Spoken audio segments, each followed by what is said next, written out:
bisa download dulu ya di file Steam. Kita mulai dari yang soal 1 dulu, yaitu join cost. Kalau misalkan nanti saya jelasinnya terlalu cepat atau misalkan putus-putus, tolong diinformasikan ya. Nah, kita mulai dulu dari soal yang join cost. Di sini dikatakan, Heideiko adalah sebuah usaha yang memproduksi berbagai macam produk olahan hasil perkebunan. Selama bulan April 2018, Heideiko memproduksi 3 jenis produk. Ada cherry juice, butter, sama bread. Nah, unit yang diproduksinya ini ada 155 botol untuk cherry juice, 345 buah untuk butter, dan 298 buah untuk bread. Nah, di sini saya udah tulis ya masing-masing untuk unit produce yang diketahui informasinya di soal.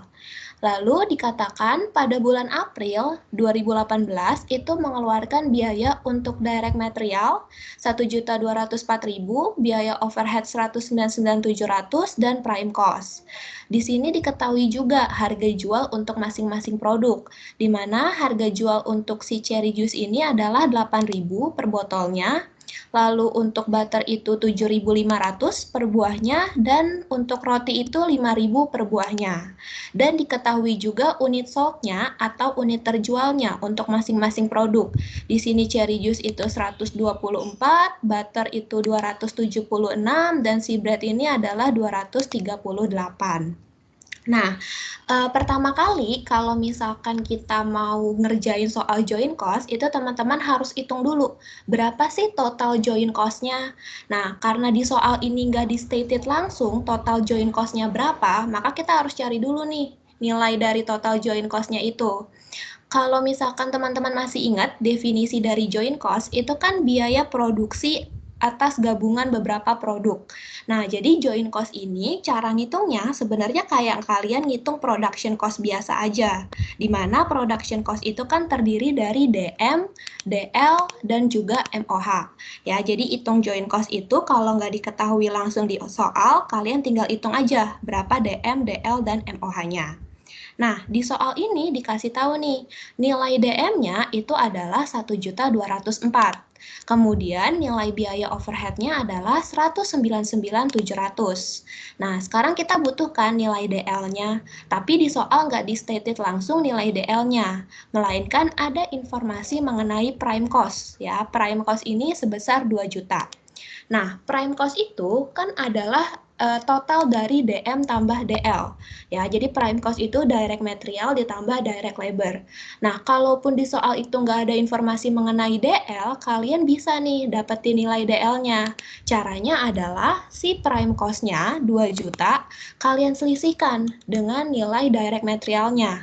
Maka selisihnya sebesar 796.000 itu adalah nilai direct labor-nya.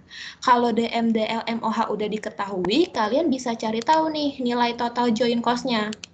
Itu tinggal kalian totalin aja ketiga ini, DM, DL, MOH-nya, maka total join cost-nya adalah 2.199.700. Itu untuk nilai join cost-nya. Nah, kemudian sebelum saya masuk ke perhitungan yang ada di tabel, di sini saya mau bikin dulu gambar ya, ilustrasi untuk identifikasi produknya. Jadi di sini saya bakal kasih tahu dulu identifikasi produk setelah split of point dan nanti produk akhirnya atau final produknya. Yang pertama, kita kan udah dapat nih tadi nilai join cost-nya ya. Nilai join cost-nya itu adalah 2.199.700. Nah, dari nilai join cost 2.199.700 ini, kita harus mengalokasikan dulu berapa sih biaya untuk masing-masing produknya gitu.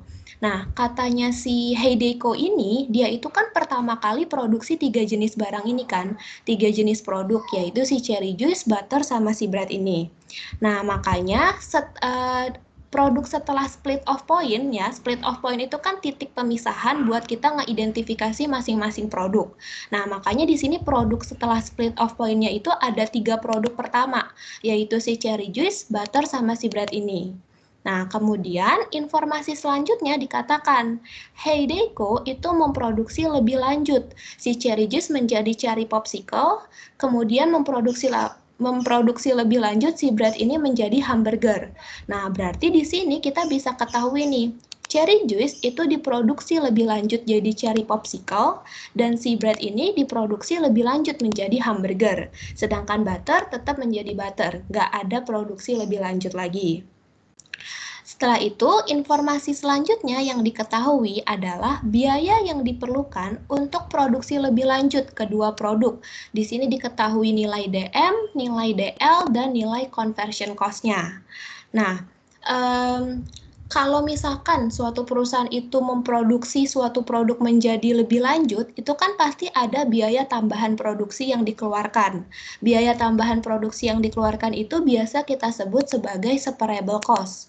Makanya di sini kita harus tahu nih, berapa sih biaya tambahan produksi atau separable cost dari si cherry juice menjadi cherry popsicle dan dari si bread ini menjadi hamburger. Caranya gimana? Di soal ini nggak dikasih tahu, nggak di-stated langsung separable cost untuk masing-masing produk, tapi dikasih taunya itu separable cost untuk kedua produk langsung. Ya, jadi dikasih taunya itu separable cost untuk kedua produk langsung. Nah, berarti kita hitung nih total separable cost-nya dulu, baru nanti kita alokasiin ke masing-masing produk, ke si cherry popsicle sama si hamburger. Nah, untuk menghitung separable cost itu, karena kan separable cost itu biaya produksi lanjutan, biaya tambahan produksi. Berarti kalau kita mau hitung separable cost, itu sama aja kayak kita hitung production cost ya. Yang dimana production cost itu adalah DM ditambah DL ditambah MOH. Jadi harus selalu diingat, production cost itu ada 3 komponen, yaitu DM, DL, dan MOH. Nah, di sini kita pas mau ngitung total separable cost-nya juga sama aja, kita totalin DM, DL, dan MOH-nya. Di sini dibilang nilai DM-nya itu adalah 567.000. Ya, nilai DM-nya 567.000, kemudian nilai DL-nya adalah 456.000. Nah, di sini nggak dikasih tahu nih nilai MOH-nya berapa, tapi kita bisa tahu nilai MOH-nya dari informasi conversion cost. Conversion cost itu kan adalah penjumlahan dari DL ditambah MOH. Nah, berarti dari informasi conversion cost ini kita bisa tahu nilai MOH-nya. Caranya adalah total conversion cost-nya yaitu 789.000 kalian selisihkan dengan total DL-nya yaitu 456.000. Maka selisihnya 333.000 itu adalah nilai MOH-nya. Nah, untuk dapetin total separable cost-nya tinggal kalian jumlahin aja. Ya, jumlahin si DM, DL, dan MOH-nya, maka dapat total separable cost-nya 1.356.000.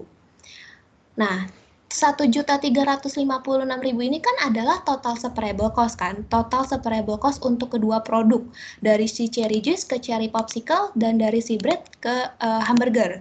Sekarang kita harus ngealokasi ini 1.356 ini untuk kedua produk ini. Caranya adalah di sini pakai informasi mengenai perbandingan. Perbandingan cherry popsicle banding hamburger adalah 3:5. Berarti kalau kita mau cari nilai separable cost dari cherry juice ke cherry popsicle, caranya adalah nilai perbandingannya cherry popsicle berarti kan 3.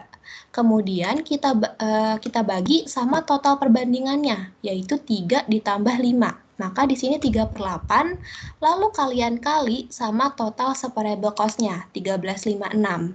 Maka hasilnya, separable cost dari cherry juice ke cherry popsicle adalah 508.500. Atau biaya produksi tambahan buat produksi dari cherry juice ke cherry popsicle itu adalah 508.500. Sedangkan kalau untuk yang si hamburger, nilai separable cost-nya itu juga sama cara carinya. Kita lihat nih, nilai perbandingan milik hamburger itu kan 5. Maka 5 per total perbandingannya, yaitu 3 ditambah 5, maka total perbandingannya 8. Lalu kita kali sama total separable cost-nya, 1356. Maka di sini nilai separable cost dari si bread ke hamburger adalah 847.500. Sampai sini apakah bisa dipahami teman-teman atau ada yang ingin ditanyakan dulu? Ci, kan separable sama joint cost sama-sama DM tambah DL tambah MOH kan, Ci. Bedanya, maksudnya kata-kata yang, oh ini pasti separable, oh ini joint cost, itu gimana, Ci, ciri-cirinya? Oh, oke. Nah, jadi kalau misalkan joint cost itu kan biaya produksi gabungan ya. Jadi biaya produksi awal yang dikeluarkan buat produksi beberapa produk sekaligus nih. Nah, di sini dikasih tahu nih pada bulan April, berarti kan ceritanya dia produksi di bulan April. Dia keluarin biaya DM sekian, overhead sekian, prime cost sekian untuk produk yang dia produksi nih, ketiga jenis produk awal, yaitu si cherry juice, si butter, sama si bread ini. Nah, kalau separable cost itu bukan biaya produksi awal, tapi biaya tambahan produksi kalau suatu produk itu diproduksi lebih lanjut menjadi produk lain. Nah, di sini keterangannya adalah kata kuncinya itu adalah memproduksi lebih lanjut. Ya, kalau ada kata kunci biaya yang diperlukan untuk produksi lebih lanjut, itu makanya jadi separable cost. Jadi misalkan dari si cherry juice ke cherry popsicle, ya, awalnya kan cherry juice, terus diproduksi lebih lanjut jadi cherry popsicle. Makanya dia ngeluarin tuh biaya tambahan produksi. Nah, biaya tambahan produksi untuk lebih lanjut itu yang dinamakan separable cost, kayak gitu. Bisa dipahami? Nangkep, Ci. Makasih, Ci. Oke, sama-sama. Ada lagi yang mau ditanyain? Kalau tidak, saya lanjut dulu ya ke perhitungan untuk yang di tabel. Nah, di sini yang saya mau tekankan ya, sekedar informasi, kalian harus tahu dulu nih, produk setelah split off point sama produk akhir atau final product. Kalau produk setelah split off point, itu berarti produk setelah titik pemisahan nih, ketiga produk pertama yang diproduksi sama si Heideiko ini. Ada cherry juice, butter, sama si bread ini. Tapi kalau produk akhir atau final product itu yang udah termaksud produk yang diproduksi lebih lanjut. Jadi kalau final product itu ya produk terakhirnya, produk terakhir yang diproduksi ada si cherry popsicle, si butter, sama si hamburger. Nah, itu sekedar informasi aja yang perlu kalian tahu karena nanti akan berhubungan waktu di perhitungan tabel joint cost-nya. Nah, untuk yang soal joint cost ini, kita nantinya akan menggunakan dua metode, yaitu sales value at split off point sama constant gross margin percentage NRV. Dan yang diminta itu nanti nilai akhir unit product cost-nya, kayak gitu. Kita mulai dari yang metode pertama, yaitu yang sales value at split off point. Nah, seperti biasa ya, teman-teman, untuk setiap metode itu pasti akan ada dua tabel, tabel allocation of joint cost sama tabel product line income statement. Kita mulai dari metode yang pertama, sales value at split off point, yang allocation of joint cost-nya. Nah, di sini ya, untuk produknya, untuk nama produknya itu saya pakai nama produk akhir ya atau final produknya cherry popsicle, butter, sama hamburger. Kenapa? Karena yang ditanyakan itu adalah unit produk cost-nya. Ya, di mana unit produk cost ini terdiri dari joint cost ditambah separable cost. Otomatis unit produk cost di sini kan udah termaksud sama nilai separable cost-nya. Kalau udah termasuk sama nilai separable cost-nya, berarti kita harus pakai produk yang memakai nilai separable cost-nya atau produk akhirnya, kayak gitu. Kita mulai dari yang pertama, itu kita disuruh hitung sales value of total production at split off point.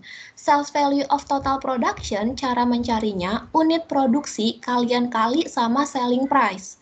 Tapi kan kalian harus tahu dulu nih, unit produksi untuk produk yang mana. Kalau di sini kata-katanya adalah at split off point, berarti kalian harus pakai produk setelah split off point. Tadi di awal saya bilang nih, produk split off point itu yang ketiga produk utama, si cherry juice, butter, sama si bread ini. Berarti kalau kita mau hitung sales value at split off point, kita harus pakai yang ketiga produk setelah split off point tersebut. Walaupun di sini nama produknya itu adalah produk akhirnya atau final produknya. Kita mulai dari yang cherry popsicle. Si cherry popsicle ini kan produk akhir nih, tapi kita diminta mencari sales value at split off point. Berarti kita lihat dulu, cherry popsicle itu hasil dari produksi apa sih? Yaitu dari si cherry juice ini. Berarti kan cherry juice-nya ini yang menjadi produk setelah split off point. Makanya kita pakai unit produksinya si cherry juice, yaitu 155, sorry. Lalu kita kali sama selling price-nya, yaitu 8.000. Maka di sini nilai sales value of total production untuk cherry popsicle itu adalah 1.240.000. Jadi kalian harus ingat karena ini produk setelah split off point, kalian jangan kali sama unit produksi cherry popsicle-nya, tapi kalian kali sama unit produksi yang setelah split off point. Kalau si cherry popsicle berarti produk setelah split off point-nya adalah si cherry juice, kayak gitu. Nah, coba kita lanjut dulu untuk yang ke butter. Nah, si butter ini juga sama. Kalau butter ini kan dia nggak diproduksi lebih lanjut ya. Berarti si butter ini produk setelah split off, tapi sekaligus menjadi produk akhirnya. Makanya kita langsung pakai aja unit produsnya si butter. Nah, nilai unit produsnya adalah 345, kemudian kalian kali sama selling price-nya. 7,5. Maka di sini hasilnya 2587.500. Yang si hamburger pun juga sama. Hamburger itu final product atau produk akhir. Kita lihat dulu nih, produk setelah split off point untuk hamburger siapa sih atau apa sih? Berarti kan si roti ini kan. Makanya kita pakai unit produsnya si roti, yaitu 298 dan dikali sama harganya roti juga, yaitu 5.000. Maka di sini dapat nilainya 1.490. Untuk hamburger, jangan lupa kalian totalin untuk ketiga produknya. Untuk perhitungan sales value of total production at split off point, ada yang ingin ditanyakan dulu sebelum saya lanjut?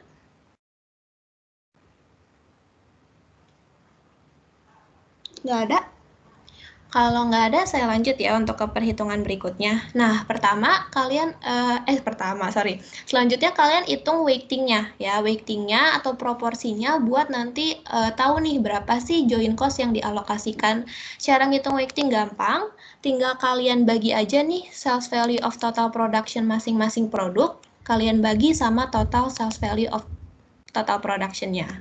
Maka di sini cherry popsicle 0,2332, di sini saya pakai 4 angka di belakang koma ya untuk pembulatannya. Si butter juga sama sales value-nya kalian bagi sama total sales value-nya 0,4866 dan yang si hamburger juga sama. Sales value-nya kalian bagi sama totalnya.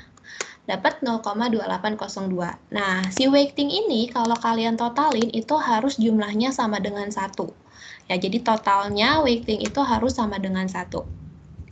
Lalu untuk menghitung joint cost allocated-nya tinggal kalian kali nih. Si weighting-nya kalian kali sama total joint cost yang udah kita cari di awal. Maka di sini cherry popsicle weighting-nya 0,2332 kalian kali sama total joint cost-nya 2199700. Dapat nilainya untuk joint cost allocated cherry popsicle 512953. Yang si butter pun juga sama, weighting-nya kalian kali sama total joint cost-nya dapat 1.070.376. Yang si hamburger pun juga sama, weighting-nya kalian kali sama total joint cost-nya dapat 616.371. Dan jangan lupa ditotalin untuk ketiga joint cost allocated-nya. Nah, joint cost allocated yang ini nih, yang udah setelah dialokasikan sama yang before allocation itu harus sama. Ya, jadi nilai joint cost awal sama nilai joint cost setelah dialokasikan itu harus sama. Kalau misalkan kalian udah dapat nih nilai joint cost allocated-nya, sekarang kan yang ditanya itu adalah unit product cost. Berarti kalian harus tahu dulu total production cost-nya berapa. Nah, production cost itu adalah penjumlahan dari joint cost ditambah sama separable cost. Makanya di sini kita harus masukin dulu produk yang memiliki separable cost. Nah, di sini cherry popsicle itu punya separable cost karena kan dia hasil produksi lanjutan. Dimana tadi kita udah dapet nih separable cost-nya si cherry popsicle. Aduh, kok nggak mau? Nih ya, separable cost-nya si cherry popsicle itu nilainya adalah, bentar. Nih, saya ulang. Untuk cherry popsicle itu kan separable cost-nya atau biaya tambahannya yang di sini nih yang udah kita cari di awal. Nilainya adalah, kenapa dia kehapus? Bentar teman-teman. Saya ulang ya, untuk cari nilai separable cost si cherry popsicle tadi 3/8 karena nilai perbandingan, kemudian kalian kali sama totalnya 1356. Oke, di sini nilai separable cost untuk si cherry popsicle itu 508.500. Nah, untuk yang si butter itu dia nggak punya nilai separable cost karena dia nggak diproduksi lebih lanjut. Makanya di sini butter separable cost-nya langsung 0 aja. Nah, yang si hamburger dia punya nih separable cost-nya, karena kan dia diproduksi lebih lanjut kan, dia hasil produksi lanjutan, yaitu sebesar 847.500. Nah, jangan lupa kalian totalin untuk total separable cost-nya. Kalau udah, kalian jumlahin aja nih nilai join cost ditambah separable cost buat dapetin nilai production cost. Ya, jadi join cost ditambah separable cost bakal dapat nilai production cost-nya. Ya. Nah, untuk yang butter ini nilai join cost-nya akan sama dengan nilai production cost-nya, karena kan dia nggak punya separable cost. Yang hamburger, kalian totalin juga join cost tambah separable cost, dan jangan lupa untuk nilai totalnya. Kalau misalkan udah dapet total production cost-nya, berarti kalau untuk mencari unit product cost-nya, caranya adalah total production cost kalian bagi sama unit produce-nya, ya. Kalian bagi sama unit produce-nya. Nah, cuman di sini kita kan belum tahu nih unit produce, unit sold, dan price untuk si cherry popsicle sama si hamburger. Kita lihat dulu ya di informasi pada soal. Dibilang si Haideko ini kan produksi cherry juice menjadi cherry popsicle dengan kuantitas yang sama. Berarti kuantitas produksinya cherry popsicle itu sama kayak si cherry juice, yaitu 155. Lalu yang si hamburger katanya diproduksi dengan kuantitas 1/2 atau setengah dari kuantitasnya roti. Maka di sini kuantitas atau unit produksinya hamburger tinggal unit produksinya si bread ini kalian bagi sama 2 atau setengahnya. Maka hamburger itu unit produksinya adalah 149. Lalu sekalian aja kita cari dulu nih informasi mengenai unit sold dan price buat nanti di tabel product line income statement-nya. Caranya adalah di sini dikasih tahu kalau cherry popsicle itu dijual 25% lebih tinggi dari harga jualnya cherry juice. Maka di sini nilainya cherry popsicle, nilainya cherry juice kalian kali 125%, karena kan 25% lebih tinggi, berarti 100 plus 25%. Maka harganya cherry popsicle 10.000. Kalau harganya hamburger katanya 2 kali lebih besar dibandingkan harga jualnya roti. Maka di sini harganya hamburger itu 2 kali harganya roti, yaitu 5.000. Maka harganya hamburger itu adalah 10.000. Nah, selanjutnya untuk unit sold, cara carinya di sini diketahui informasinya. Cherry popsicle, butter, dan hamburger itu punya ending inventory sebesar 20% dari unit yang diproduksi. Nah, dari informasi ini sebenarnya kalian bisa tahu nilai unit sold untuk cherry popsicle, butter, sama hamburgernya.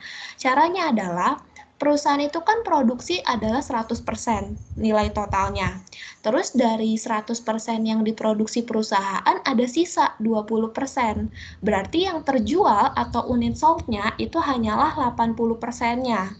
Berarti di sini kalian buat cara cari nilai unit sold-nya tinggal unit produce-nya kalian kali 80%-nya. Karena yang terjual 80%, ada sisa ending inventory 20%.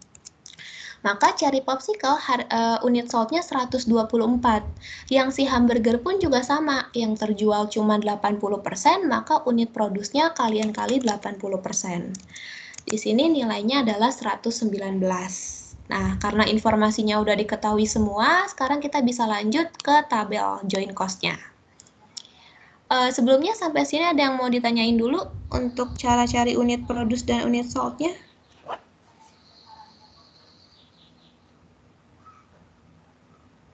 Nggak ada. Kalau nggak ada, saya lanjut ya ke perhitungan unit product cost-nya. Nah, cara mencari unit product cost-nya, tinggal total production cost-nya kalian bagi sama unit produce-nya si cherry popsicle. Karena kan kita mau hitung unit product cost-nya cherry popsicle. Berarti kita bagi juga sama unit produce-nya cherry popsicle, yaitu 155. Maka 6590 unit product cost untuk cherry popsicle. Untuk si butter, total production cost-nya juga kalian bagi sama unit produce-nya butter, yaitu 345. Maka nilai unit production cost-nya adalah 3103.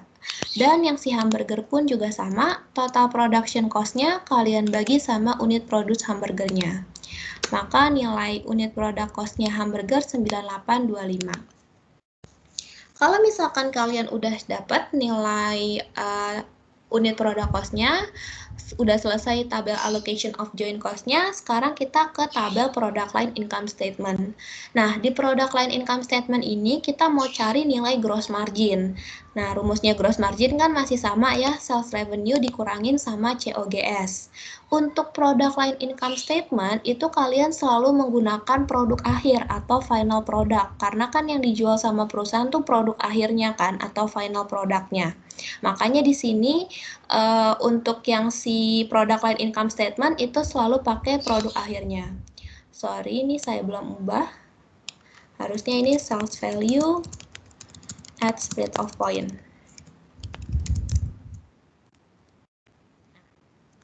Oke, berarti sekarang kita hitung dulu nih sales revenue untuk masing-masing produk. Seperti biasa ya, hitung sales revenue unit sold dikali selling price, maka untuk yang nilainya cherry popsicle, dia unit sold-nya adalah 124, kalian kali sama harganya 10.000. Maka dapat nilainya 1.240. Untuk si butter juga sama, unit sold-nya adalah 276, kemudian dikali sama harganya 7.500. Maka di sini sales revenue-nya butter 2.070 dan untuk si hamburger juga sama, unit sold-nya 119 dikali harganya 10.000. Dapat hasilnya 1.192.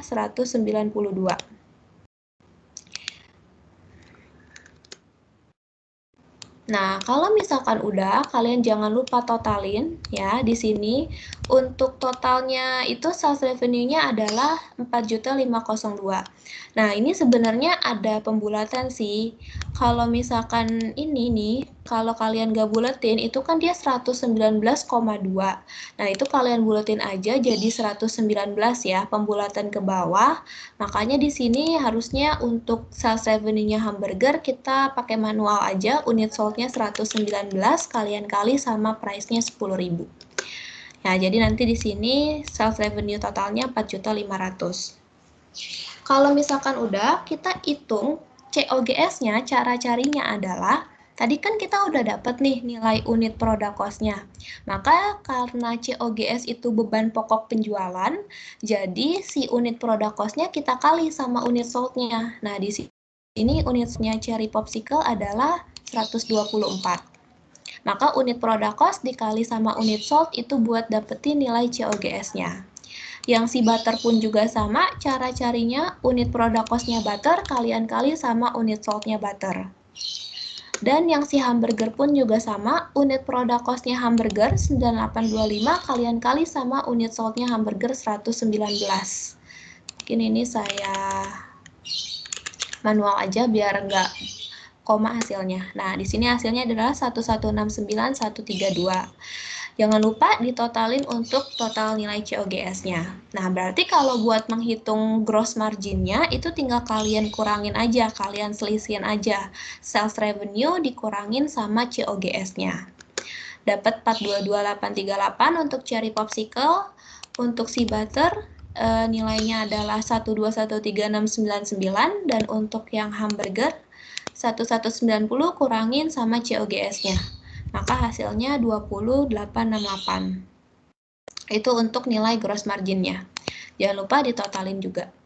Sampai sini ada yang ingin ditanyakan dulu teman-teman sebelum kita lanjut ke metode berikutnya?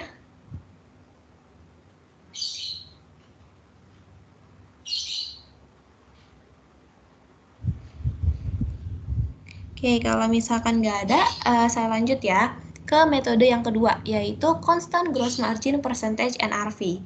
Nah, untuk metode constant gross margin percentage NRV ini, sebelum kalian masuk ke tabel joint cost dan product line income statement, kalian harus cari dulu nih nilai gross margin percentage-nya. Caranya adalah, yang pertama, kalian hitung final sales value of total production during accounting period. Jadi kita hitung lagi sales value of total production-nya, yaitu unit produce dikali selling price. Tapi bedanya sama sales value of total production yang di sini adalah kita hitung sales value of total production yang di metode constant gross margin ini pakai produk akhirnya. Karena kan dia mintanya final sales value. Berarti kita pakainya final product atau produk akhir. Produk akhirnya tadi adalah ini ya, cherry popsicle, butter, sama hamburger. Nah, berarti di sini kita hitung dulu nih total final sales value untuk ketiga produk tersebut. Kita mulai dari yang si cherry popsicle ya. Jadi ini kita pakainya produk akhir semuanya sesuai dengan ketentuannya. Cherry popsicle unit produce kalian kali sama selling price-nya. Kalian kali sama selling price-nya. Kemudian yang kedua, produk akhir yang kedua itu si butter, kalian kali nih unit produce-nya sama selling price-nya. Dan yang terakhir adalah hamburger, unit produce-nya kalian kali juga sama selling price-nya. Ya, jadi kita makainya final sales value of total production. Ya, sales value of total production untuk final produknya. Maka di sini final sales value of total production-nya itu adalah 5.627.500. Kalau udah, kita kurangin dulu. Kan kita mau cari nilai gross margin-nya dulu kan. Makanya si sales value of total production kita kurangin sama production cost-nya. Nah, production cost di sini kita pakainya production cost totalnya ya. Ya, jadi kita pakainya production cost totalnya yang udah kita dapetin nih di awal. Production cost untuk ketiga produknya 355.700. Kalau udah, kalian tinggal kurangin nih si final sales value of total production kalian kurangi sama production cost-nya. Maka dapat nilai gross margin-nya 2.071.800. Kalau udah, tinggal kalian cari gross margin percentage-nya. Cara carinya itu adalah si gross margin-nya kalian bagi sama final sales value of total production-nya. Maka di sini hasilnya kalau 4 angka belakang koma tuh 0,3682. Terus kan kita mau dalam bentuk percentage, maka kita kali 100 jadi 36,82%. Kalau misalkan udah dapat nilai gross margin percentage-nya, sekarang kita bisa masuk ke perhitungan tabel allocation of joint cost-nya. Jadi kalau misalkan untuk yang metode constant gross margin percentage ini, kita selalu langsung pakai produk akhir karena sales value of total production yang diminta juga final produknya. Jadi makanya di sini langsung aja final produknya cherry popsicle, butter, sama hamburger. Nah, untuk cherry popsicle sebenarnya kan tadi kita udah hitung ya final sales value of total production, tapi untuk ketiga produk sekaligus. Nah, sekarang kita hitung buat yang masing-masing produk. Nah, ini caranya masih sama ya, kalian unit produce-nya dikali sama selling price-nya untuk masing-masing produk. Unit produce kali sama selling price-nya. Nah, mungkin saya nggak usah ulang lagi untuk final sales value of total production masing-masing produk, karena caranya masih sama persis unit produce dikali selling price-nya. Biar kita bisa persingkat waktu untuk ke soal yang lainnya. Kalau udah dapat, kalian kurangin nih sama gross margin-nya. Nah, cara mencari nilai gross margin-nya adalah tadi kan kita udah dapat nih total gross margin percentage-nya 36,82%. Maka kita kali sama final sales value of total production-nya buat tahu nilai gross margin masing-masing produk. Di sini dapat gross marginnya cherry popsicle 570.710. Si butter pun juga sama. Gross margin percentage-nya 36,82%, kalian kali sama sales value of total production cost-nya. Dapat 952.718.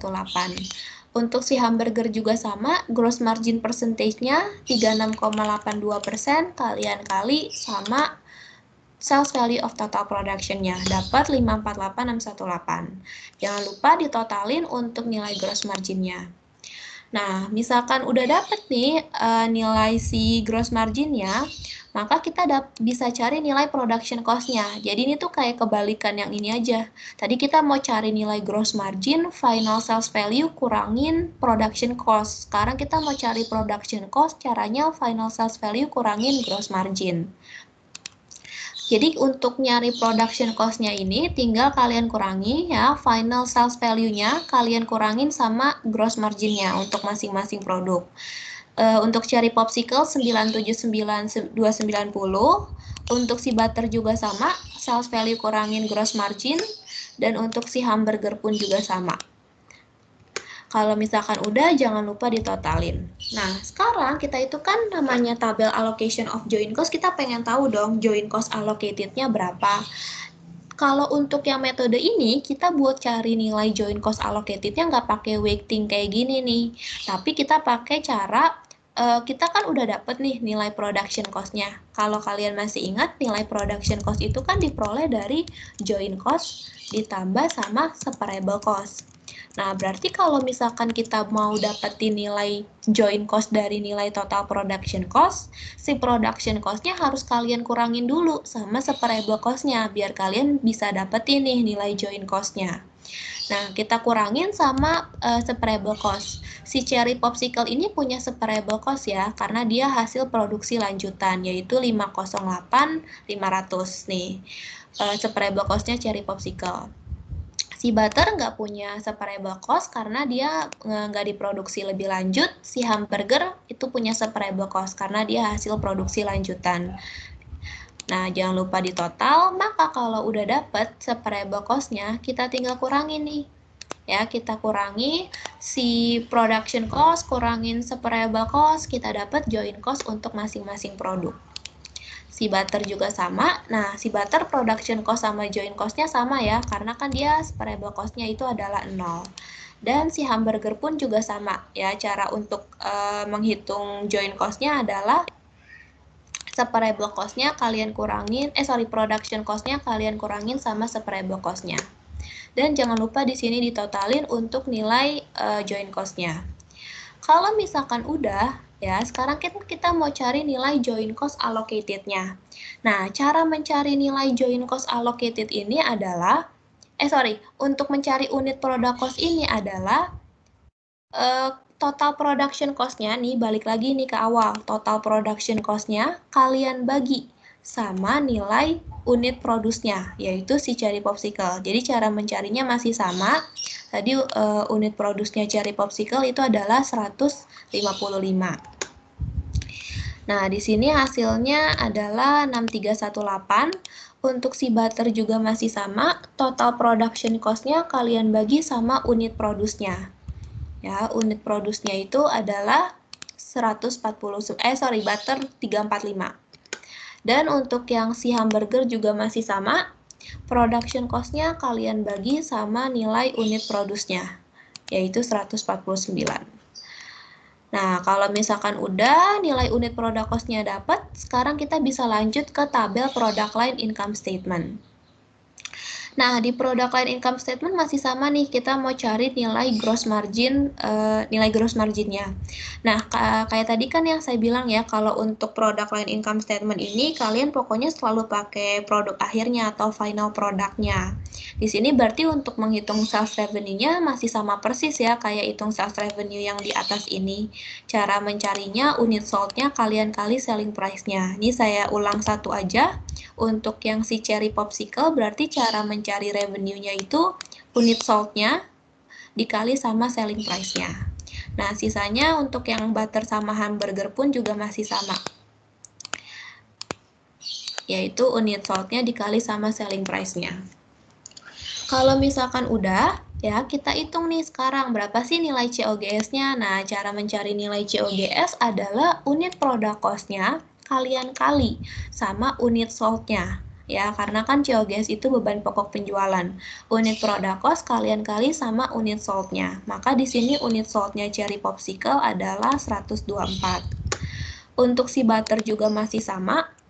Unit product cost-nya kalian kali sama unit sold-nya butter. 276. Dan yang si hamburger pun juga sama. Unit product cost-nya 6318 kalian kali sama unit sold-nya. 119.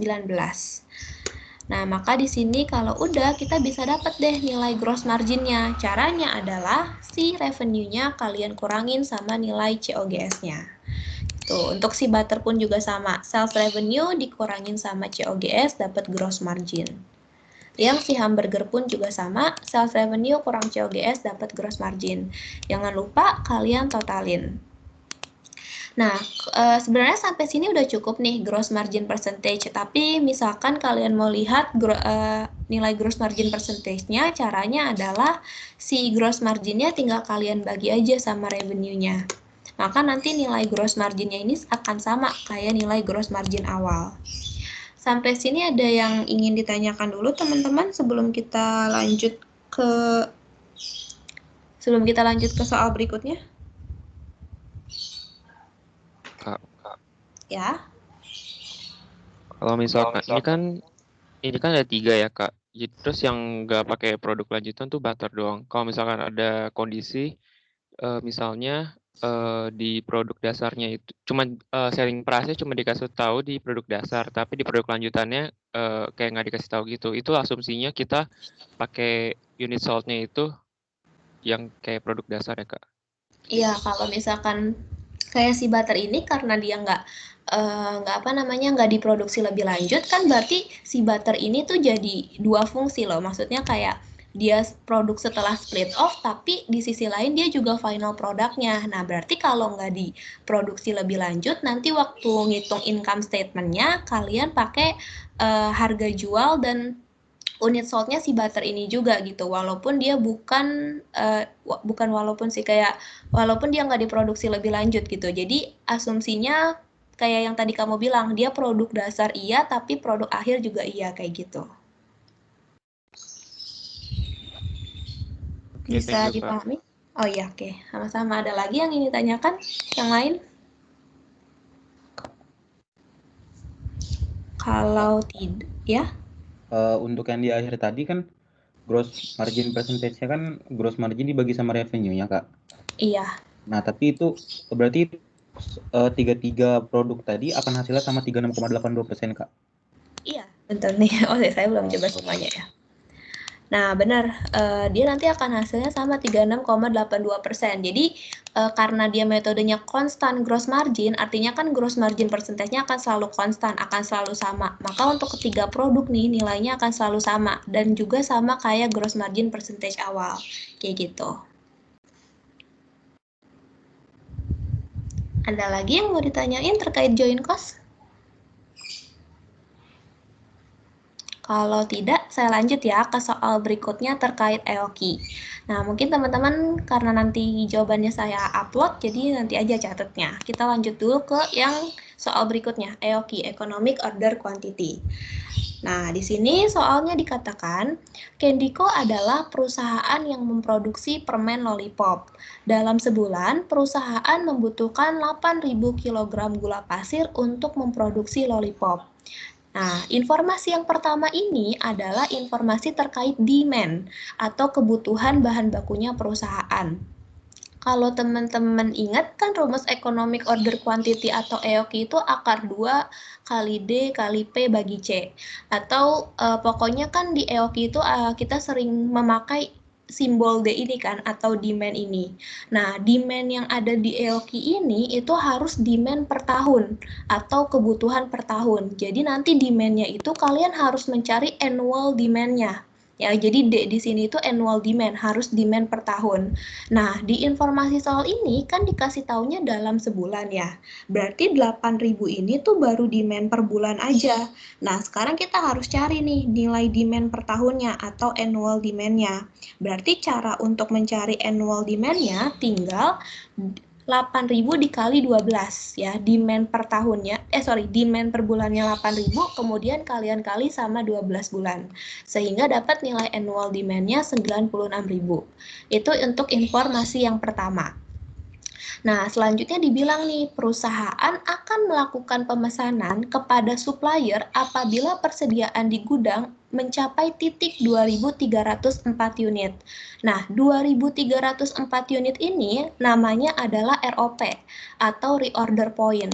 Ya, 2304. Jadi reorder point itu titik di mana perusahaan melakukan pemesanan kembali ke vendor. Jadi misalkan persediaan di gudang perusahaan tuh sisa 2.304. Nah, ketika sisanya itu 2.304 unit nih di gudang perusahaan, maka perusahaan akan melakukan pemesanan kembali ke vendor. Itu namanya reorder point atau biasa kita singkat ROP. Selanjutnya dibilang selama tahun 2018 perusahaan melakukan pemesanan sebanyak 40 kali. Jadi dalam 1 tahun nih, selama tahun 2018 perusahaan tuh mesen sampai 40 kali ke vendor. Nah, 40 kali ini namanya itu adalah number of order. Ya, jumlah pemesanan tuh berapa kali sih dalam 1 tahun, number of order, atau biasa kita singkat NO. Nah, diketahui lagi biaya pemeliharaan bahan baku. Biaya pemeliharaan, biaya perawatan, itu namanya kalian bilangnya adalah carrying cost. Jadi nanti di soal tuh bisa biaya pemeliharaan, biaya perawatan, itu tapi istilahnya adalah carrying cost. Nah, carrying cost ini harus per unit per tahun.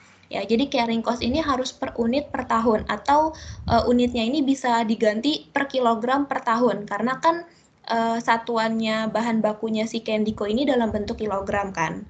Nah, di sini carrying cost-nya udah sesuai nih 18 per unit per tahun. Makanya langsung kita masukin aja nilai carrying cost-nya, yaitu 18. Lalu dikatakan perusahaan beroperasi selama 250 hari di tahun 2018. Jadi 250 hari ini tuh kan hari perusahaan beroperasi atau hari kerja perusahaan dalam 1 tahun.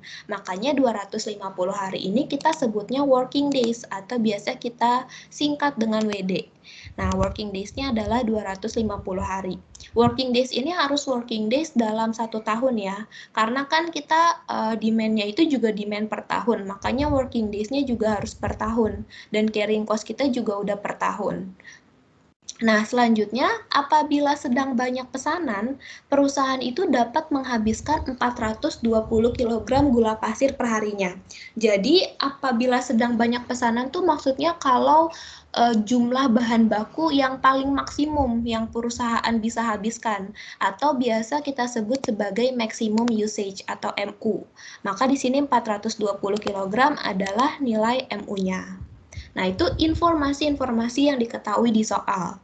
Kemudian, dari data ini yang udah ada, kita diminta buat hitung EOQ, ordering cost per order, lead time, TOC, total ordering cost, TCC, total carrying cost, total relevant cost, safety stock, sama total relevant cost dengan adanya safety stock.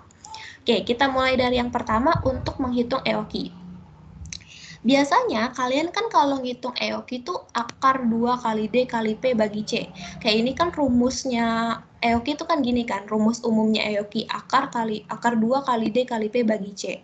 Nah, kalau misalkan di soal ini kalian mau hitung EOQ pakai rumus ini, itu nggak bisa. Kenapa? Karena kita nggak ada informasi mengenai si P ini. P ini kan adalah ordering cost-nya. Ya, di soal ini nggak dikasih tahu nih nilai ordering cost atau nilai P-nya, justru nanti malah ditanyakan di nomor 2. Makanya di soal ini, kalian kalau mau hitung EOQ nggak bisa pakai rumus ini. Nah, nanti kalau kalian di ujian juga gitu, mau hitung EOQ tapi nggak bisa pakai rumus ini, karena salah satu informasinya nggak diketahui, kalian harus coba otak-atik dari nilai yang udah ada nih, dari informasi yang udah ada, mana ya rumus yang bisa dipakai buat menghitung EOQ. Nah, dari soal ini kita pakai rumusnya number of order atau NO. Nah, rumusnya number of order itu kan demand per EOQ. Kita punya nilai number of order, kita punya nilai demand. Berarti kita bisa tahu nilai EOQ-nya. Kalau nilai number of order sama dengan demand per EOQ, berarti kalau kita mau cari nilai EOQ-nya, rumusnya kita balik. EOQ sama dengan demand per NO atau demand per number of order. Maka di sini untuk mencari nilai EOQ-nya, nilai demand-nya 96.000. Kemudian kita bagi sama nilai EOQ-nya, nilai NO-nya, number of order-nya 40. Maka di sini nilai EOQ-nya adalah 2.400. Ya, jadi kita nggak cuma bisa pakai rumus yang ini, tapi kita bisa pakai rumus yang lain untuk menghitung nilai EOQ-nya. Sampai sini untuk perhitungan rumus EOQ bisa dipahami? Ada yang ingin ditanyakan?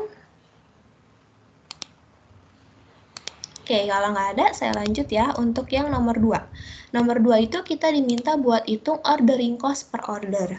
Nah, untuk menghitung ordering cost per order, itu kan berarti kita mau cari nilai P-nya. Ya, nilai P yang ada di sini nih. Nah, karena kita udah tahu nilai EOQ, kita bisa cari nilai ordering cost per order dari rumusnya EOQ. Rumusnya EOQ itu, rumus utamanya kan akar dari 2 kali D kali P bagi C. EOQ-nya tadi kita udah dapat nih nilai EOQ-nya, yaitu 2400. Nah, oke, kita masukin nilai EOQ-nya 2400. Sekarang kita masukin dulu angka-angka yang emang udah diketahui dari rumus akar 2DP per C ini. Maka angka-angka yang udah diketahui adalah akar dari 2 kali D-nya kan udah diketahui nih. Makanya kita masukin nilai D-nya 96.000. Kemudian P-nya yang ditanyakan, yang mau kita cari. Maka masih kita tulis P. Dan C-nya kita udah tahu juga nilai C-nya, yaitu 18. Maka kita bagi 18. Nah, ini kayak persamaan aljabar biasa aja, teman-teman. Kan karena kita kan mau ini ya, pindah ruasin akar. Kalau akar mau dihilangkan kan berarti yang di ruas satunya itu kita kali. Kita pangkatin 2. Makanya di sini sama aja si 2400 dikali sama 2400 juga kita kuadratin. Maka di sini nanti akarnya bisa hilang. Jadi cuman 2 kali 96.000 kali P bagi 18. Nah, kalau udah kita kayak pindah ruas biasa aja. Di sini karena per 18 atau dibagi 18, maka si 5.760 ini, ya 5.760 ini kita kali sama 18. Biar nanti hasilnya itu yang di ruas kanan nggak bentuk per gitu, tapi sisa 2 kali 96.000 itu adalah 192.000 kali P jadinya 192.000 P. Nah, sekarang kita bisa cari deh nilai P-nya. 103.680 ini kita bagi sama 192.000. Maka kita dapat nilai P-nya adalah 540. Jadi nilai ordering cost per order atau biaya pemesanan per tiap kali pesan itu adalah 540. Nah, kalian bisa make sure nih, kalian kan udah tahu nilai P-nya. Kalian bisa coba cari nilai EOQ pakai rumus yang akar 2DP per C ini. Ya, kita coba cari apakah hasilnya sama. Di sini 2 kalian kali sama D-nya 96.000, kemudian kalian kali sama P-nya yang udah kalian dapetin 540 dan kalian bagi sama C-nya. C-nya adalah 18. Nah, di sini nilai EOQ-nya 2400 unit juga. Jadi sama ya, terbukti perhitungan EOQ kalian di awal itu udah benar. Itu untuk mencari nilai ordering cost-nya. Sekarang kita lanjut dulu ke perhitungan yang ketiga. Yang diminta itu adalah lead time. Nah, lead time itu kalau dari informasi yang diketahui nih, kita itu bisa cari nilai lead time dari rumusnya ROP. Ya, rumus ROP atau reorder point ini adalah DU dikali LT. Jadi rumusnya ROP adalah DU dikali LT. Kita kan udah dapat nilai ROP-nya, kita udah tahu nih 2304 unit. Kemudian kita pengen cari nilai lead time-nya berapa sih? Makanya di sini kita pakai rumus si ROP sama dengan DU kali LT. Nah, cuman sebenarnya kita belum tahu juga nilai DU-nya berapa. Karena di soal itu nggak ada informasi mengenai DU. DU itu adalah daily usage. Tapi di soal itu adanya maximum usage. Beda ya antara maximum usage sama daily usage. Kalau daily usage itu penggunaan bahan baku perusahaan kalau operasionalnya tuh normal-normal aja. Jadi berapa sih bahan baku yang dihabiskan perusahaan dalam per hari kalau operasionalnya normal-normal aja. Itu daily usage. Tapi kalau maximum usage ini, itu penggunaan bahan baku per hari, tapi kalau kondisinya perusahaan tuh lagi laku banget gitu, atau lagi banyak pesanan. Jadi maximum usage-nya adalah 420. Makanya maximum usage sama daily usage itu beda. Nah, di sini kalian harus cari dulu nih nilai daily usage-nya berapa. Di sini untuk mencari DU atau daily usage, caranya adalah demand dibagi sama working days.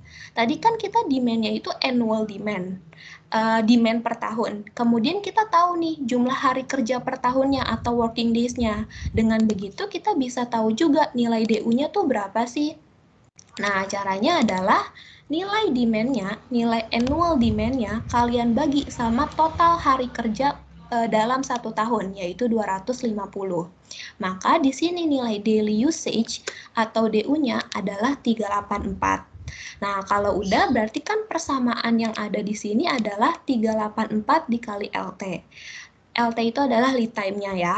Makanya kalau udah seperti ini persamaannya kita bisa tahu nih nilai LT-nya berapa. Berarti nilai LT-nya tinggal si ROP-nya 2304 kalian bagi sama nilai DU-nya 384. Maka nilai lead time-nya itu adalah 6. 6 di sini tuh satuannya hari.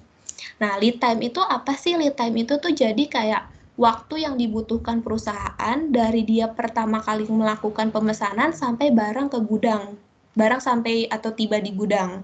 Jadi 6 hari itu artinya dari si dari si Candyco melakukan pemesanan ke vendor itu butuh 6 hari sampai barangnya tiba di gudang perusahaan kayak gitu. Sampai sini ada yang ingin ditanyain dulu? Lead time itu selalu dalam hari ya? Ya, betul. Lead time itu harus selalu dalam hari. Oke, yang lain ada lagi? Kalau tidak, saya lanjut dulu ya ke perhitungan yang nomor 4. Nah, perhitungan nomor 4 ini kita diminta total ordering cost-nya atau TOC-nya. Di sini saya udah tulis rumus TOC adalah D per EOQ dikali P. Nah, jadi di sini kalau kalian mau cari nilai TOC, kita udah dapat semua informasinya. Tadi kita udah tahu nih nilai D-nya kita, demand-nya kita 96.000, kemudian kalian bagi sama nilai EOQ-nya, udah dapat juga kita, kemudian kita kali sama nilai P-nya. Ya, D per EOQ kali P. P-nya itu adalah ordering cost-nya, si 540 yang kita udah cari juga. Maka di sini total ordering cost-nya adalah 21.600. Nah, TOC udah, sekarang kita cari TCC atau total carrying cost. Rumusnya adalah EOQ per 2 dikali C.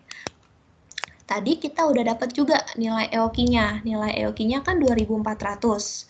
Kemudian rumusnya itu dibagi 2, kemudian kita kali sama C. C-nya itu atau carrying cost per unit adalah 18. Maka di sini nilai total carrying cost-nya adalah 21.600. Nah, karena di awal ini nggak ada safety stock nih, ceritanya kita belum ngitung pakai safety stock, pasti nilai TOC dan TCC-nya itu akan sama. Jadi kalau dalam keadaan tidak ada safety stock, maka total ordering cost dengan total carrying cost itu hasilnya akan sama. Nah, untuk selanjutnya yang nomor 6, kita diminta menghitung total relevant cost. Kalau misalkan total relevant cost, itu tinggal kalian jumlahin aja si TOC sama si TCC. Berarti di sini total relevant cost-nya adalah TOC-nya 21.600, kalian tambahin sama TCC-nya 21.600. Maka nilai TRC-nya atau total relevant cost-nya adalah 43.200. Nah, selanjutnya yang nomor 7, baru kita diminta menghitung nilai safety stock. Rumus dari safety stock itu adalah MU dikurangi DU dikali LT. Ya, jadi rumus safety stock MU kurang DU kali LT. Maximum usage kurangi daily usage kali lead time. Kita udah dapat semua informasinya. Di sini maximum usage-nya 420, kemudian kita kurangin daily usage-nya 384, kemudian nanti hasilnya kita kali sama lead time-nya 6 hari. Maka di sini nilai safety stock-nya itu adalah 216. Ya, safety stock itu satuannya juga unit, 216 unit. Dan yang terakhir kita diminta menghitung total relevant cost dengan adanya safety stock. Jadi beda ya teman-teman, total relevant cost yang nggak ada safety stock sama total relevant cost yang ada safety stock itu nilainya akan beda. Yang ngebedain adalah di perhitungan total carrying cost-nya.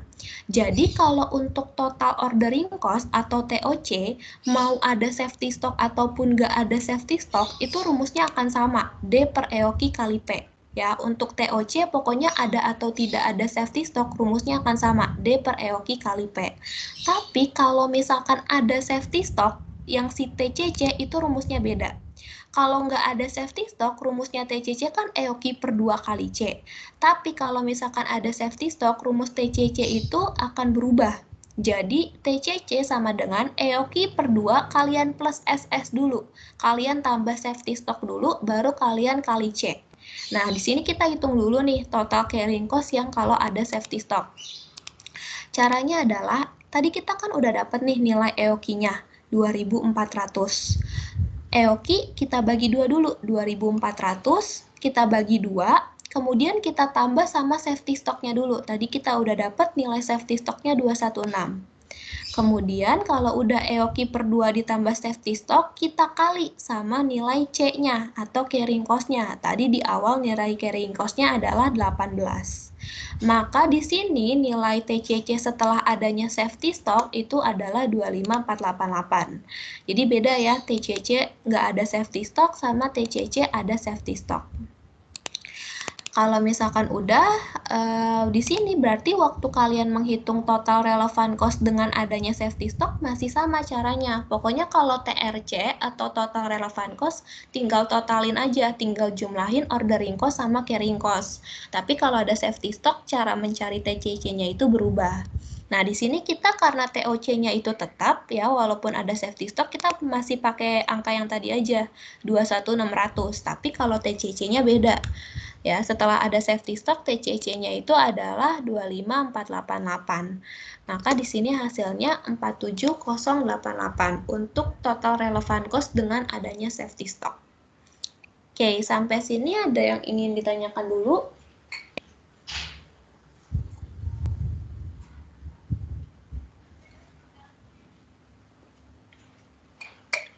Oke, kalau nggak ada, mungkin saya lanjut aja ya ke soal nomor 3, yaitu terkait spoilage dan rework. Nah, sorry, ini harusnya soal nomor 3. Oke, kita lanjut ya ke soal berikutnya, spoilage, rework, dan scrap.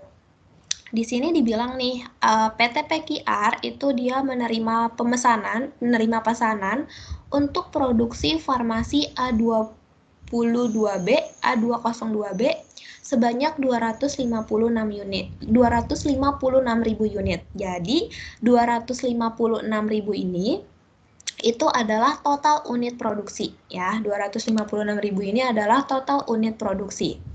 Kemudian dikatakan proses produksi dan pengendalian prosesnya sangatlah baik, sehingga perusahaan mampu mencatat historis untuk tingkat kerusakan normal sebesar 3% dari unit produksi.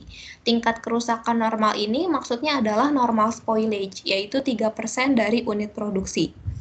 Nah, kita lanjut dulu ke informasi berikutnya. Dikatakan pada saat personal pengendalian internal itu dia mengambil sampel produk farmasi A202B ini. Ternyata hasil inspeksi menunjukkan bahwa jumlah output yang mengalami kerusakan adalah 12.800 unit. Jadi dari total 256.000 unit itu, 12.800 unit itu rusak. Ya, mengalami kerusakan. Nah, 12.800 unit ini kan total kerusakan atau bisa kita katakan total unit spoilage-nya. Ya, jadi 12.800 ini total spoilage keseluruhan. Sehingga produk yang baik hanyalah 243.200 unit saja. Nah, unit yang rusak ini bisa dijual dengan harga 10 per unit. Atau nama lainnya itu 10 per unit ini adalah inventoriable cost. Atau inventoriable cost tuh jadi kayak harga jual untuk unit yang rusak. Katanya 10 per unit. Nah, dikatakan lagi data biaya yang sudah dimasukkan dalam produksi A202B adalah bahan baku 25.600.000, kemudian upah langsung 5.120 dan overhead-nya 2.048.000. Nah, ini kan nilai DMDL-MOH-nya tuh nilai total ya. Sekarang kita cari dulu nih berapa sih nilai biaya produksi per unitnya. Jadi kita butuhnya itu biaya produksi per unit, bukan biaya produksi totalnya. Maka kita cari dulu nih, hitung biaya produksi per unitnya dulu. Nah, untuk yang biaya bahan baku langsung, berarti buat ngitung biaya bahan baku per unitnya adalah total biaya bahan baku kan 25.600. Kemudian kalian bagi sama unit produksinya 256.000. Maka biaya bahan baku per unit adalah 100. Untuk yang tenaga kerja langsung juga sama. Total upah tenaga kerja langsung kan 5.120. 5.120 kalian bagi sama unit produksinya 256. Maka di sini hasilnya untuk DL per unitnya adalah 20. Dan untuk yang si overhead-nya pun juga sama. total biaya overhead-nya itu kan 2.048.000, kalian bagi sama total unit produksinya 256.000. Maka di sini biaya overhead per unitnya adalah 8. Nah, tinggal kalian totalin ya ketiganya DM, DL, MOH buat dapetin total biaya produksi per unit, yaitu 128. Selanjutnya, yang diminta itu adalah pertama, hitunglah unit kerusakan normal dan kerusakan abnormal. Jadi kita diminta dulu nih, hitung normal dan abnormal spoilage-nya. Tadi kan kita udah dapat nih total unit spoilage-nya 12.800. Dari 12.800 ini kita mau klasifikasiin ya, berapa sih nilai normal spoilage, berapa sih nilai abnormal spoilage. Caranya adalah kita mulai dari yang normal spoilage dulu. Tadi di awal nih, di paragraf pertama, dibilang untuk tingkat kerusakan normal, berarti kan normal spoilage-nya itu 3% dari unit produksi. Berarti 3% kalian kali sama unit produksi. Unit produksinya 256.000. Maka di sini nilai normal spoilage-nya adalah 7680. Nah, lalu berapa untuk nilai abnormal spoilage-nya? Di soal nggak ada nih informasi buat cari nilai abnormal spoilage-nya. Tapi caranya adalah, tadi kita udah tahu nih total spoilage-nya 12.800. Kita juga udah tahu nilai normal spoilage-nya 7680. Berarti buat dapetin abnormal spoilage adalah kalian kurangin aja total unit spoilage-nya dikurangi sama normal spoilage-nya. Maka sisanya 5120 adalah nilai untuk abnormal spoilage-nya. Itu untuk yang nomor 1. Nah, sekarang kita lanjut dulu ke yang nomor 2. Di nomor 2 ini kita diminta, ya 2A dulu ya, 2A itu kita diminta untuk membuat jurnal pencatatan penggunaan bahan baku langsung, pembebanan upah langsung, dan alokasi overhead manufaktur. Nah, jadi tuh nomor 2A ini kita tuh diminta buat bikin jurnal rework. Kenapa jurnal rework? Karena kan rework itu dikerjakan kembali. Kalau dikerjakan kembali kan otomatis ada bahan baku, ada upah langsung, dan ada overhead yang terjadi. Makanya di 2A ini kita mau catat jurnal rework-nya, jurnal atas produk yang dikerjakan kembali. Nah, di sini kan kalau kalian udah masuk nih, pasti udah masuk ya di materi dosen dan lab-nya, itu kan untuk rework dan spoilage terbagi menjadi 2. Ada yang common to all jobs, sama ada yang attributable to specific job. Nah, di informasi soal ini, itu kita pakai yang attributable to specific job, bukan yang common to all jobs. Kenapa? Karena di sini diketahui nih, secara spesifik diketahui produknya itu yang rusak adalah produk farmasi A202B. Ya, jadi diketahui secara spesifik yang rusak itu dari job mana atau dari produk mana. Makanya kita pakainya jurnalnya itu yang attributable to specific job, bukan yang common to all job. Nah, pertama untuk yang rework, jurnal normal rework attributable to specific job itu seperti ini. Debitnya WIP control dan kreditnya itu kalian kayak catat biaya produksi. Ada materials control, ada wages payable control, sama ada MOH allocated. Nah, cara carinya gimana? Yang pertama kita mulai dari materials control. Materials control itu kan berhubungan dengan material, ya, berhubungan dengan DM. Jadi sama aja kayak kita catat biaya bahan baku yang kepake. Di sini kan kita masih ngomongin yang normal dulu ya. Nanti kita bikin 2 nih. Ada jurnal normal sama jurnal yang abnormal. Kita bikin yang normal dulu.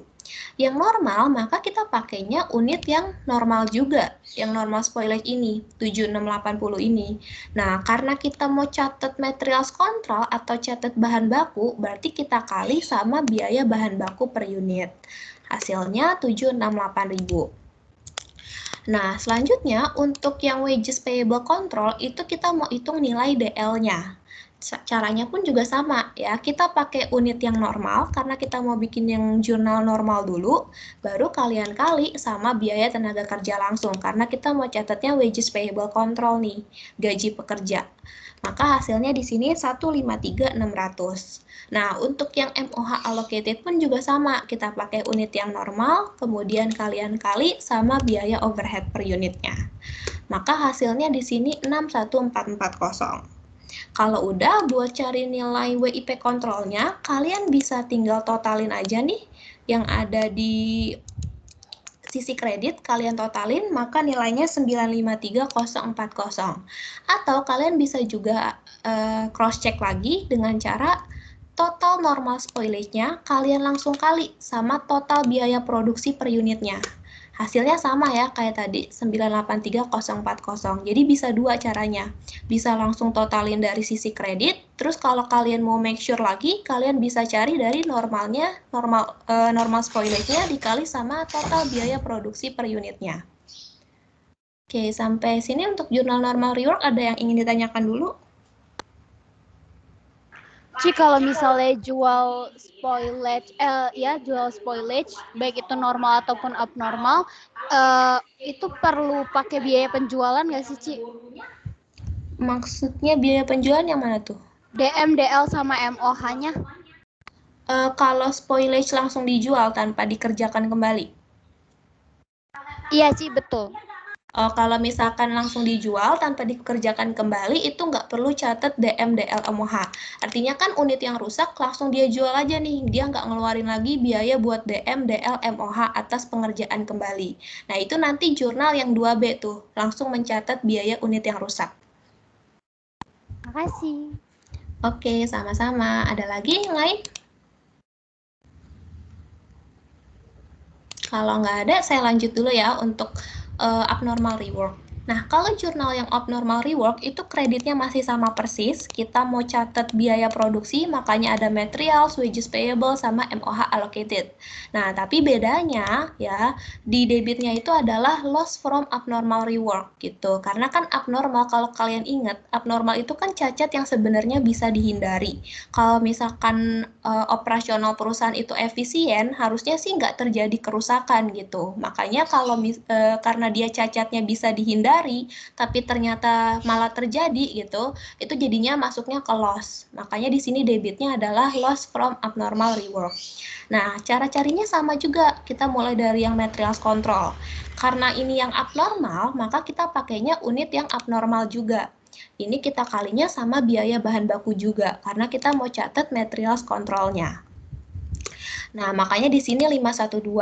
Untuk yang wages payable control juga sama, unit abnormalnya kita kali sama biaya tenaga kerja langsungnya, 20.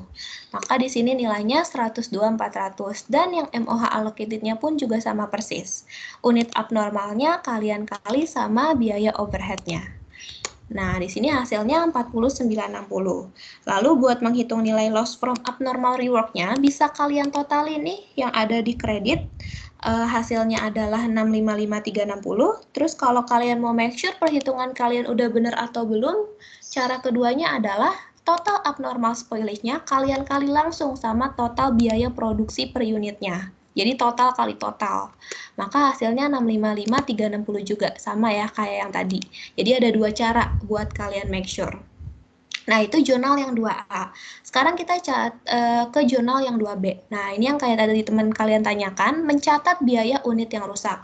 Kalau misalkan perusahaan itu jual unit rusak secara langsung, jadi unit yang rusak nih nggak diperbaiki dulu nih, tapi langsung dijual. Nah, makanya si perusahaan itu nggak perlu catat DM, DL, MOH-nya, karena kan dia nggak ngeluarin lagi biaya tambahan buat ngeproduksi atau buat ngeperbaiki. Makanya langsung dicatat aja biaya unit yang rusaknya. Nah, di sini yang si 2B ini, itu adalah normal spoilage ya. Karena kan yang dijual adalah spoilage, nggak dikerjakan kembali. Di sini masih sama normal spoilage attributable to specific job. Jurnalnya adalah debitnya materials control sama kreditnya WIP control. Nah, nilainya dari mana? Caranya adalah yang si material control ini kita kan mau cari yang normal dulu. Maka unit yang normal kita kali sama inventoriable cost. Nah, inventoriable cost itu adalah si ini nih, yang 10 per unit ini. Harga jual untuk unit yang rusak. ya, yaitu 10. Maka di sini nilai materials controlnya adalah 76.800. Untuk yang WIP-nya sebenarnya juga tinggal menyesuaikan aja 76.800 gitu. Jadi kalau unit yang rusak langsung dijual tanpa diperbaiki, itu dia nggak ngeluarin DMDL MOH, tapi pasti nanti harga jual per unit rusak tuh bakal beda sama harga jual unit yang memang memenuhi spesifikasi, kayak gitu. Nah, sebelum yang kedua C, spoilage ada dua, ada normal sama abnormal. Sekarang kita hitung dulu untuk yang abnormal spoilage. Untuk yang abnormal spoilage ini, cara mencari materials control, dia jurnalnya agak beda. Di debit kreditnya masih sama, ada materials dan WIP control. Tapi ada jurnal tambahan yaitu loss from abnormal spoilage. Karena kayak yang tadi saya katakan, abnormal itu cacat yang bisa dihindari kalau operasional perusahaan efisien, nggak mengalami maintenance atau lain sebagainya. Tapi harusnya cacat itu bisa dihindari, tapi terjadi di perusahaan, maka itu nanti akan masuk jadi kerugian atau loss. Makanya di sini tiap abnormal tuh pasti ada jurnal loss-nya. Nah, untuk mencari yang bagian materials control tuh caranya sama kayak yang normal spoilage ini. Caranya adalah karena kita jurnal yang abnormal, unit abnormalnya kalian kali sama inventoriable cost-nya atau harga jual per unit rusaknya ini nih, si 10 ini. Nah, nilainya adalah 51.200. Nah, terus kalian kali nih cari untuk nilai WIP control. Cara cari nilai WIP control adalah abnormal spoilage-nya kalian kali sama biaya produksinya. Ya, jadi total abnormal spoilage karena ini jurnal abnormal, kalian kali sama total biaya produksinya. Dapat hasilnya 655.360. Kemudian yang menjadi loss-nya itu adalah tinggal kalian selisihin aja si WIP-nya ini dengan materials control-nya ini. Maka loss from abnormal spoilage-nya itu adalah 604.160. Selanjutnya untuk yang finish good, ya untuk yang 2C, itu kan dia bilang nih, mencatat pemindahan barang jadi ke gudang, berarti ada barang yang udah jadi. Nah, kalau udah ada barang jadi, berarti di debitnya kita akui finish good. Nah, kalau misalkan barang jadi itu udah ada barang jadi, kan berarti barang dalam proses kita hapuskan, karena dia udah selesai, udah jadi finish good. Makanya di sini kreditnya adalah WIP control. Nah, nilainya tinggal kalian ambil dari nilai WIP control yang ada di nomor 2A ini nih, yang si 983.040. Kenapa dari sini? Karena kan si rework ini yang dikerjakan kembali. Ya, makanya dia dikerjakan kembali, akhirnya dia muncul barang dalam proses atau WIP control. Nah, terus si WIP controlnya ini ceritanya udah jadi, ya, makanya udah diakui finish good. Makanya di sini nilainya itu sesuai dengan nilai WIP control yang diakui sebelumnya. Jadi WIP controlnya itu dihapus dari yang udah dikerjakan sebelumnya karena dia udah selesai jadi finish good dan kita akui finish good di debit. Sampai sini ada yang ingin ditanyakan dulu teman-teman? Kak, kalau misalkan dia kerjain dua produk pesanan, berarti dia pakai common to all jobs ya, bukan spesifik. Oke, kalau misalkan dia kerjain dua pesanan, kalau misalkan dua pesanannya itu dua pesanannya itu jelas, misalkan kayak produk A sama produk B, berarti kan itu sebenarnya spesifik, tapi ada dua pesanan. Nah, itu kalian harus bikinnya ya dua gitu jurnalnya. Tapi kalau misalkan cuma langsung kalau dua pesanannya itu nggak dikasih tahu nama produknya apa atau nama jobnya apa, baru dia common to all jobs kayak gitu.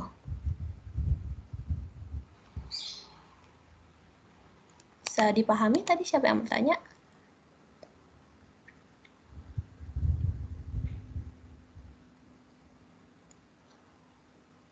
Tadi siapa yang bertanya? Apakah cukup jelas atau mau saya ulang? Udah jelas, Kak. Kak, aku boleh nanya lagi gak? Ya boleh, silakan. Kalau misalkan ada soal kayak jika unit cacat dapat dijual dengan harga 50 per unit, $50 per unit dengan biaya penjualan $15 per unit. Itu kan yang 50 itu inventoriable cost-nya kan, Kak? Ya, betul. Terus kalau misalkan dia ada biaya penjualan gitu perlu dikurang lagi gak, Kak? Jadi Misalkan kita asumsi ada 7 unit spoilage di sini. Oh, jadi maksudnya apakah biaya, kan kalau yang inventoriable cost nanti masuknya ke materials control ini kan. Terus kamu tanya kalau ada biaya penjualan mengurangi biaya materials control ini atau enggak gitu. Iya. Nggak perlu. Jadi langsung aja di unit Kali itu spoilage-nya ya. kalian kali sama inventoriable cost-nya. Iya. Oke. Thank you, Kak. Ya, sama-sama. Ada lagi yang mau bertanya? Tadi kayaknya ada lagi.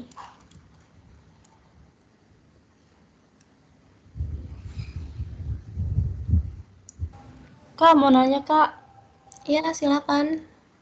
kalau misalkan scrap bisa dijual kembali, berarti itu jurnalnya cash sama scrap revenue ya? Ya, betul. Ada bisa tergantung sih kalau di soal itu dijualnya secara kredit, nanti kamu debitnya accounts receivable. Tapi kalau secara tunai cash, tapi kreditnya betul scrap revenue. Oke, makasih Kak. Ya, mungkin nanti di Excel ini saya tambahin deh untuk sheets jurnal apa nih spoilage rework scrap untuk keseluruhannya ya. Ada yang common, ada yang scrap, nanti saya masukin juga di Excel ini. Catatan jurnalnya. Ada lagi teman-teman?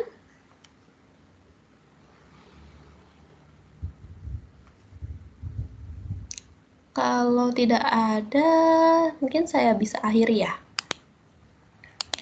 Nah, kalau misalkan, ya.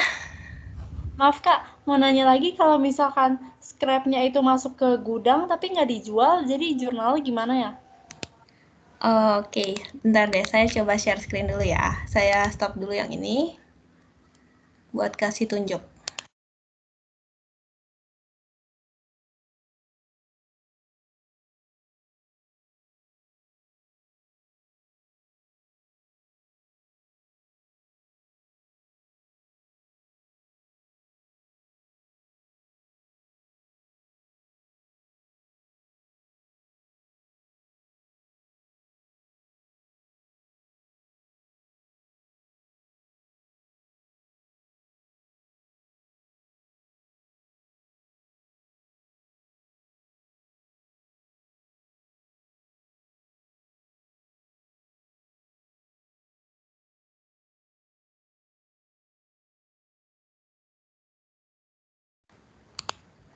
Oke, screen-nya udah.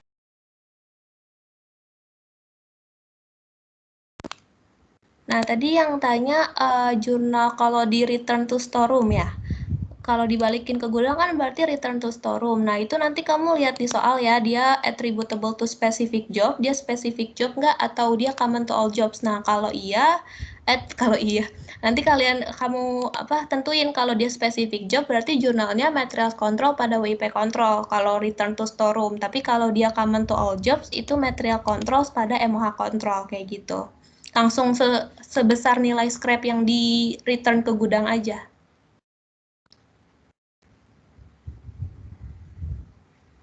Tadi siapa ya yang bertanya? Paham Kak, makasih. Oke, ya sama-sama. Ntar ini catatan yang jurnal ini saya masukin kok di sheet Excel-nya yang tadi kita bahas. Ada lagi yang mau ditanyain teman-teman?